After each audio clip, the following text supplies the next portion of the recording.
Let's suppose that the musician would like to play some bars of a piece of music so that the bars would be played many times and the tempo would be increased for each play.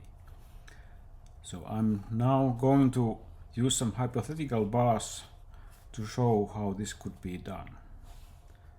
So I'm first using the new button to specify a new sequence, and I will put there some hypothetical bars like 2, 4, 4 bars and 3, 8 and 2, 8. And this would be the hypothetical sequence that will be practiced. So I will first play the sequence once.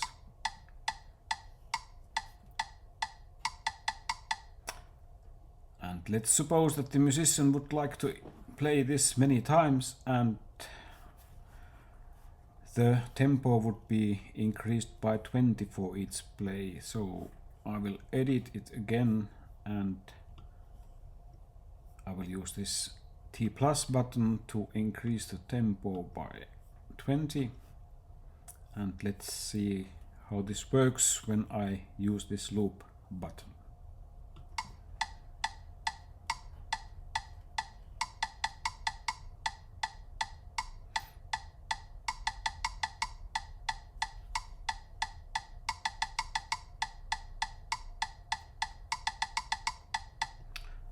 As you can see, the tempo was increasing for each repetition of these bars.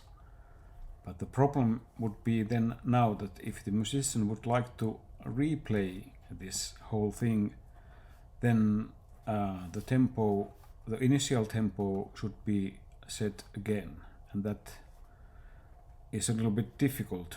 So a better solution is to program the tempo into the sequence and use the repeat signs to specify how many times this is repeated. So I will edit it again and I will put the initial tempo there, and let's use this 140.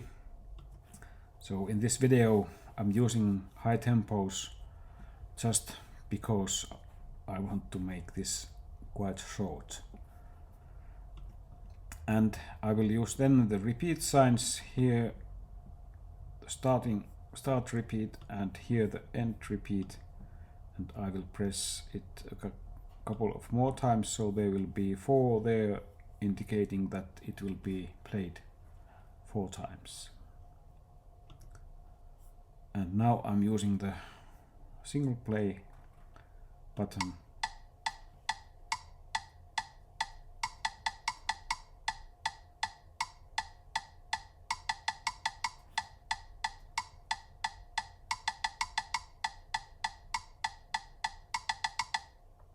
So now it is always starting with the tempo 140 and then it is increasing the tempo by 20 after each play of those bars.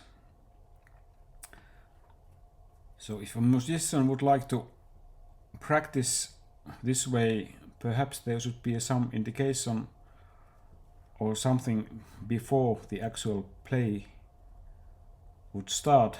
So let's see what we can do.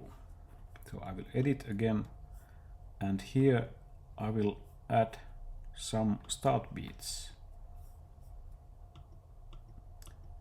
4 start beats with a different metronome sound. So these buttons with the darker texts will make alternative metronome sound, and then I'm also going to add there a couple of hold rests, so there is some silence before the actual play starts. So let's play this. There's silence, start beats,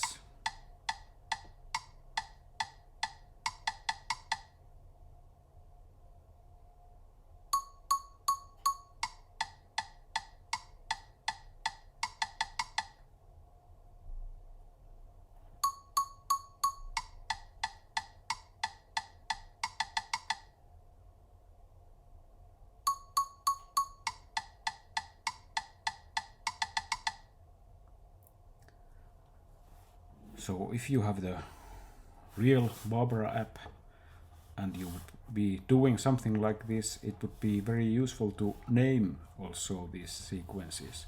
So I can name it so that I use this edit button and I use then the name button.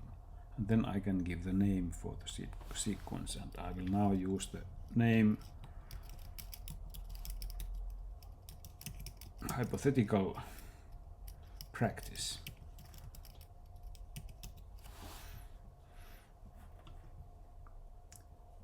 So when I have named the sequence, I can always, if I would like to use it later, I could always press this lists button and then select the named sequences and the sequence would be there. It's not absolutely necessary to name all those sequences, so there is also this list called bin, and all sequences that are not named, they go into the bin list, but they won't stay there forever. So if you want to really keep your sequences, then it is good to name the sequences. If you have the real Barbara app, it would be good for you to study this demo list. So there are many built-in demos there that might give some ideas for you how this metronome could be used. And there is also this demo sequence called tempo increasing in repeats, and that is now almost the same sequence that we programmed. So you could, if you like, you could take this and modify it, and you could rename it to your own purposes, and then it would be your sequence.